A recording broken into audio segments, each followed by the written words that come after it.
Hi good morning ಸ್ನೇಹಿತರೆ, ಹೇಗಿದ್ದೀರಾ ನೀವೆಲ್ಲ? ಬಲ್ಲಾಲ್ಸ್ ಕ್ಯಾಬೂಸಿಗೆ ನಿಮಗೆಲ್ಲ ಆತ್ಮೀಯವಾದ ಸ್ವಾಗತ. ನಾನು ನಿಮ್ಮದೇ ಮನೆಯ ಮಗಳು, ನಿಮ್ಮ ಪ್ರೀತಿಯ ಅಶ್ವಿನಿ ಆರ್ ಶೆಟ್ಟಿ.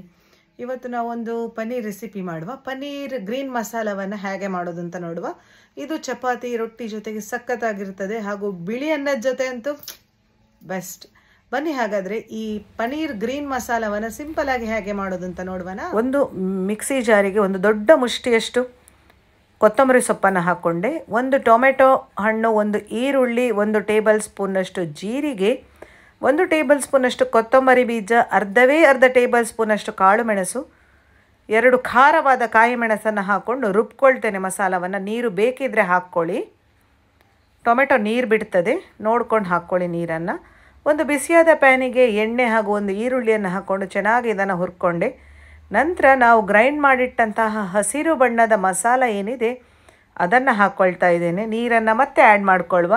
ಈ ಮಸಾಲ ಎಲ್ಲ ಚೆನ್ನಾಗಿ ಹಸಿ ವಾಸನೆಯನ್ನು ಬಿಟ್ಕೊಳ್ಬೇಕು, ಎಣ್ಣೆ ಸೈಡಲ್ಲಿ ನಿಲ್ತದೆ ಅಷ್ಟರವರೆಗೆ ಇದನ್ನು ಹುರ್ಕೊಳ್ವ. ಮುಚ್ಚಳವನ್ನು ಮುಚ್ಚಿ ಸಹ ಬೇಯಿಸ್ಕೊಳ್ಬೋದು ನೀವು.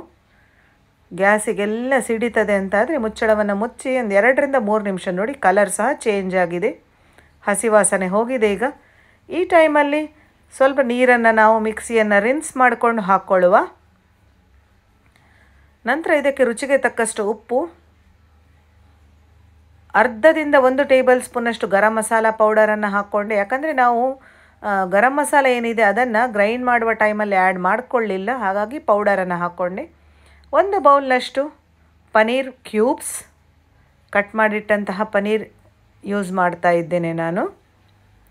ಹುರ್ಕೊಳ್ಬೇಕು ಅನ್ನೋರು ಹುರ್ಕೊಳ್ಬಹುದು, ಅಗತ್ಯ ಏನಿಲ್ಲ, ಡೈರೆಕ್ಟಾಗಿ ಹಾಕ್ಕೊಳ್ಬಹುದು.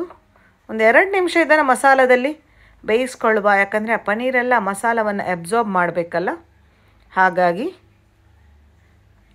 ಎಸ್, ರುಚಿಯಾದ ಬಿಸಿ ಬಿಸಿಯಾದ ಸಿಂಪಲ್ ಆಗಿರುವ ಪನ್ನೀರ್ ಗ್ರೀನ್ ಮಸಾಲ ರೆಡಿಯಾಗಿದೆ. ಚಪಾತಿ, ದೋಸೆ, ಇಡ್ಲಿ ಜೊತೆ ಇದನ್ನು ಟೇಸ್ಟ್ ಮಾಡ್ಕೊಳ್ಬಹುದು.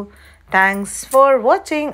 ಕಡೆಗೆ ಇಷ್ಟ ಆದರೆ ವಿಡಿಯೋಕ್ಕೊಂದು ಲೈಕ್ ಕೊಡಲಿಕ್ಕೆ ಮಾತ್ರ ಮರಿಬೇಡಿ ಸ್ನೇಹಿತರೆ.